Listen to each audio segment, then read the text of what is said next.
Principle of taxation law की महारिवीजन की ये तीसरी वीडियो है। चैनल पर नए आए हैं, सब्सक्राइब नहीं किया, सब्सक्राइब कर लीजिए, लाइक कर दीजिए वीडियो को और वीडियो को ज़्यादा से ज़्यादा शेयर करिए। चलिए देर नहीं करेंगे, चलिए बात करते हैं क्वेश्चंस की।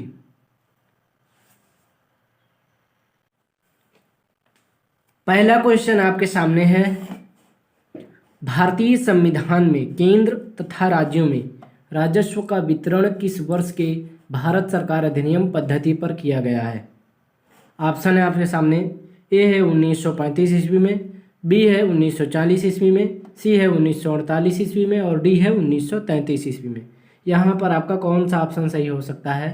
तो यहाँ पर आपका ये ऑप्शन सही होगा 1935 ईस्वी में।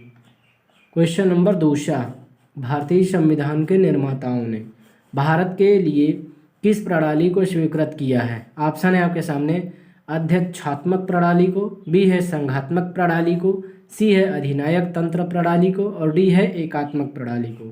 तो यहाँ पर आपका कौन सा ऑप्शन सही होगा? तो यहाँ पर आपका बी ऑप्शन सही होगा, संघात्मक प्रणाली को।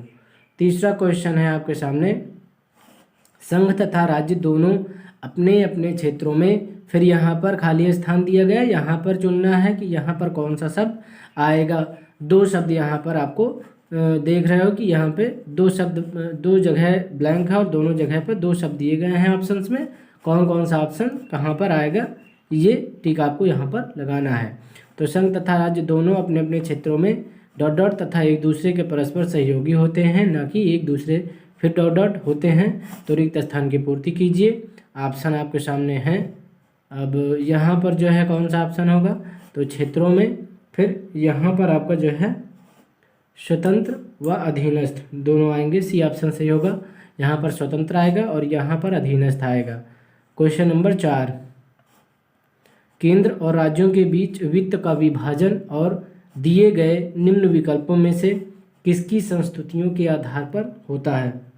ऑप्शन है आपके सामने, वित्त आयोग के, बी है राष्ट्रीय विकास परिषद के, सी है योजना आयोग के और डी है आय लेखा समिति के। तो यहाँ पर आपका कौन सा ऑप्शन सही होगा? तो यहाँ पर ए ऑप्शन सही होगा, वित्त आयोग के। नेक्स्ट क्वेश्चन, क्वेश्चन नंबर 5 आपके सामने है, किस देश के संविधान में साधनों की इस प्रकार की व्यवस्था है कि वहाँ पर केंद्र को राज्यों के ऊपर निर्भर रहना पड़ता है, क्योंकि वहाँ पर केंद्रीय राजस्व का अधिकतर भाग राज्यों से प्राप्त होता है। तो यहाँ पर जो ऑप्शंस दिए गए हैं आपके जो है, ए है भारत है, बी है पाकिस्तान, सी स्विट्जरलैंड और डी इनमें से कोई नहीं। तो यहाँ पर आपका कौन सा ऑप्शन सही होगा? तो यहाँ पर आपका सी ऑप्शन सही होगा, स्विट्जरलैंड। ऑप्शन आप क्वेश्चन है 6, करारोपण का मुख्य उद्देश्य क्या है? ऑप्शन है आपके सामने, देश की अर्थव्यवस्था का नियमन करना, बी है राज्य की आय की प्राप्ति का स्रोत और सी है धन का समान वितरण और डी है ये सभी। तो यहाँ पर आपका कौन सा ऑप्शन सही होगा? तो यहाँ पर आपका डी ऑप्शन सही होगा, ये सभी। क्वेश्चन नेक्स्ट है आपके सामने, निम्नलिखित में से कौन सा कार्य वित्त आयोग करता है? ऑप्शन है आपके सामने, आयकर का विभाजन, बी है उत्पाद शुल्क का विभाजन, सी एवं बी दोनों, डी इनमें से कोई नहीं। तो यहाँ पर आपका जो है ए ऑप्शन सही होगा, ए एवं बी दोनों, मतलब आयकर का विभाजन और उत्पाद शुल्क का विभाजन। क्वेश्चन नेक्स्ट है 8वां नंबर, संविधान का कौन सा अनुच्छेद है जो संघ तथा राज्यों के राजस्व के वितरण की व्यवस्था के बारे में प्रावधान करता है? अनुच्छेद आपके सामने हैं ऑप्शंस, अनुच्छेद 268, बी अनुच्छेद 258, सी अनुच्छेद 248, डी अनुच्छेद 238। तो यहाँ पर आपका कौन सा ऑप्शन सही होगा? तो यहाँ पर ये ऑप्शन सही होगा, अनुच्छेद 268। क्वेश्चन नंबर 9, कर प्रणाली भारत सरकार के अंतर्गत किसका मुख्य स्रोत है? तो ऑप्शन है आपके सामने, ए है आय व्यय का, बी है राजस्व का, सी है राज्यों का और डी है संघों का। तो यहाँ पर आपका कौन सा ऑप्शन सही होगा? तो यहाँ पर आपका बी ऑप्शन सही होगा, राजस्व का। नेक्स्ट क्वेश्चन, क्वेश्चन नंबर 10, कोई कर विधि के प्राधिकार के बिना अधिरूपित संग्रहित नहीं किया जाएगा, ये कथन भारतीय संविधान के किस अनुच्छेद में उल्लिखित है? तो ऑप्शन है आपके सामने भाई, ए है अनुच्छेद 260, बी है अनुच्छेद 360, सी है अनुच्छेद 265 और डी है अनुच्छेद 365। और यहाँ पर कौन सा ऑप्शन सही होगा? तो यहाँ पर होगा सी ऑप्शन, अनुच्छेद 265। नेक्स्ट क्वेश्चन, क्वेश्चन नंबर 11, कर सरकार को दिया जाने वाला किस प्रकार का भुगतान है? ऑप्शन है आपके सामने, ए है ऐच्छिक, बी है अनिवार्य, सी है ए एवं बी दोनों, डी है इनमें से कोई नहीं। तो यहाँ पर आपका कौन सा ऑप्शन सही होगा? तो यहाँ पर आपका बी ऑप्शन सही होगा, अनिवार्य। नेक्स्ट क्वेश्चन, क्वेश्चन नंबर 12, कर के बदले में करदाता को प्रदान की जाने वाली सेवा के आकार से, फिर यहाँ पर डॉट डॉट है, यहाँ पर भी आपको रिक्त स्थान की पूर्ति करना है। तो आकार से फिर डॉट डॉट का कोई संबंध नहीं होता है। तो यहाँ पर आपका कौन सा ऑप्शन सही होगा? तो ऑप्शन है आपके सामने, ए आयकर है, बी राज्य है, सी अंशदान है, डी केंद्र है। तो यहाँ पर आपका कौन सा ऑप्शन सही होगा? तो यहाँ पर सी ऑप्शन बिल्कुल सही होगा, अंशदान। नेक्स्ट क्वेश्चन, क्वेश्चन नंबर 13, निम्नलिखित में से कौन केंद्र और राज्यों में राजस्व के लिए मापदंडों की अनुशंसा करता है? ऑप्शन है आपके सामने, केंद्रीय वित्त मंत्रालय, बी है वित्त आयोग, सी है वित्त मंत्री, डी है गृह मंत्रालय। यहाँ पर आपका कौन सा ऑप्शन सही होगा? तो वित्त आयोग सही होगा, बी ऑप्शन सही होगा। नेक्स्ट क्वेश्चन, क्वेश्चन नंबर 14 आपके सामने है, भारतीय संविधान के किस अनुच्छेद के अनुसार भारत सरकार को प्राप्त सभी राजस्व भारत की संचित निधि में जमा किए जाएंगे? ऑप्शन है आपके सामने, अनुच्छेद 222, बी है अनुच्छेद 244, सी है अनुच्छेद 266 और डी है अनुच्छेद 288। तो यहाँ पर आपका कौन सा ऑप्शन सही होगा? तो यहाँ पर आपका सी ऑप्शन सही होगा, अनुच्छेद 266। Next question, question number 15, question number 15 आपके सामने है, भारत में संघ तथा राज्यों के मध्य वित्तीय संबंधों की कौन सी विशेषताएं नहीं हैं?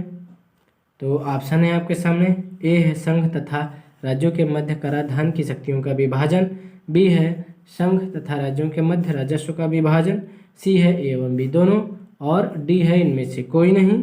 तो यहाँ पर डी ऑप्शन सही होगा, इनमें से कोई नहीं। नेक्स्ट ऑप्शन क्वेश्चन है, कर किसके द्वारा प्रवर्तनीय है? तो ऑप्शन है आपके सामने, वित्त मंत्रालय द्वारा, बी वित्त आयोग द्वारा, सी वित्त मंत्री द्वारा। तो यहाँ पर जो है डी ऑप्शन जो है यहाँ पर नहीं टाइप किया है, भूल गया होगा। तो यहाँ पर आपका जो है कौन सा ऑप्शन सही होगा? तो यहाँ पर जो आपका सही होगा ऑप्शन वो होगा विधि द्वारा।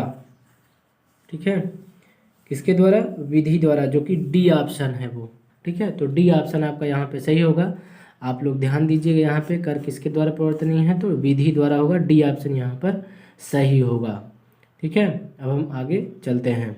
तो डी ऑप्शन यहाँ पर नहीं टाइप हुआ है, तो यहाँ पर डी ऑप्शन होना चाहिए था। तो डी ऑप्शन, कर किसके द्वारा प्रवर्तनीय है? तो कर जो है विधि द्वारा प्रवर्तनीय है, तो यहाँ पर डी ऑप्शन सही होगा। नेक्स्ट क्वेश्चन, क्वेश्चन नंबर 17, संतुलित प्रभार को अन्य किस नाम से जानते हैं? तो ए है कर योग्य व्यय, बी है कर योग्य लाभ, सी है कर अधिकार, डी है ए एवं सी दोनों। तो यहाँ पर आपका कौन सा ऑप्शन सही होगा? देखो, कर योग्य व्यय है ना, और बी है कर योग्य लाभ है, और सी है कर अधिकार है, और डी है ए एवं सी दोनों। तो यहाँ पर आपका कौन सा ऑप्शन सही होगा? तो यहाँ पर बी होगा, कर योग्य लाभ।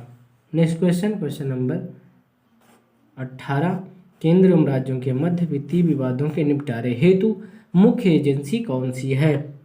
तो ऑप्शन है आपके सामने, वित्त आयोग, बी सर्वोच्च न्यायालय, सी उच्च न्यायालय, डी वित्त मंत्री। यहाँ पर आपका कौन सा ऑप्शन सही होगा? तो यहाँ पर आपका ए ऑप्शन सही होगा, वित्त आयोग। क्वेश्चन नंबर 19 आपके सामने है, भारतीय संविधान के किस भाग में संघ तथा राज्यों के मध्य वित्तीय संबंधों के बारे में वर्णन किया गया है?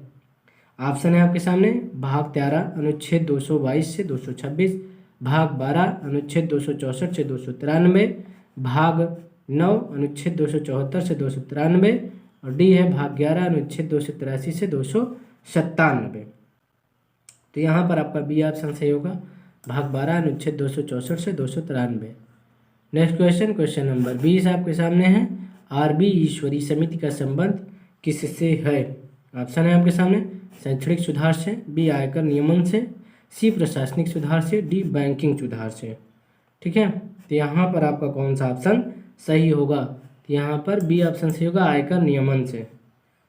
ठीक है, तो यहाँ पर बी ऑप्शन बिल्कुल सही होगा। नेक्स्ट क्वेश्चन है क्वेश्चन नंबर 21 आपके सामने है। आयकर के अधिनियम के अनुसार आय कितने वर्ग हैं या आय के कितने वर्ग हैं?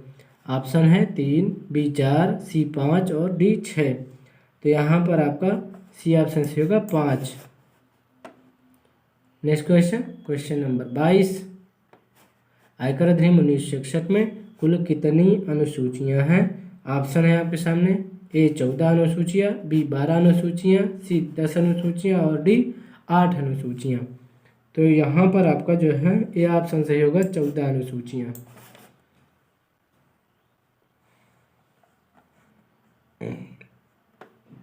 Question number 23। राज्य सूची में वर्णित विषयों पर लगाए गए करों को राज्य वसूल करके किसके पास रखते हैं? तो ऑप्शन है आपके सामने, केंद्र के पास, और बी है अपने पास, सी है ए एवं बी दोनों के पास, डी है इनमें से कोई नहीं। तो यहाँ पर आपका बी ऑप्शन सही होगा अपने पास। क्वेश्चन नंबर 24 आपके सामने है। संचित निधि में से कोई भी धनराशि संसद द्वारा किसके पारित किए जाने के बाद ही निकाली और व्यय की जा सकेगी अथवा नहीं? ऑप्शन है आपके सामने, गृह मंत्री के, बी वित्त मंत्री के, सी विनियोग विधेयक के और मुख्यमंत्री के। तो यहाँ पर आपका कौन सा ऑप्शन सही होगा? तो यहाँ पर आपका सी ऑप्शन सही होगा, विनियोग विधेयक के। नेक्स्ट क्वेश्चन क्वेश्चन नंबर 25 आपके सामने है। कर की प्रकृति को समझने के लिए किसके अंतर को समझना आवश्यक होगा? ऑप्शन है कर, बी शुल्क, सी आय और डी ए एवं बी दोनों। तो यहाँ पर आपका ए एवं बी दोनों होगा, डी ऑप्शन। Question number 26। करारोपण किसके आदेश द्वारा नहीं किया जा सकता है? ऑप्शन है आपके सामने, ए है कार्यपालिकीय आदेश द्वारा, बी है वैध विधि द्वारा, सी है ए एवं बी दोनों और डी है इनमें से कोई नहीं। तो यहाँ पर ए ऑप्शन से होगा कार्यपालिकीय आदेश द्वारा। Next question question number 27। संघ सूची की प्रविष्टि 82 से 92 ए में किस संघीय कर का उल्लेख है? ऑप्शन है स्टाम्प शुल्क, बी सेवाओं पर कर, सी निगम कर, डी ये सभी। तो यहाँ पर आपका कौन सा ऑप्शन से होगा? डी ये सभी।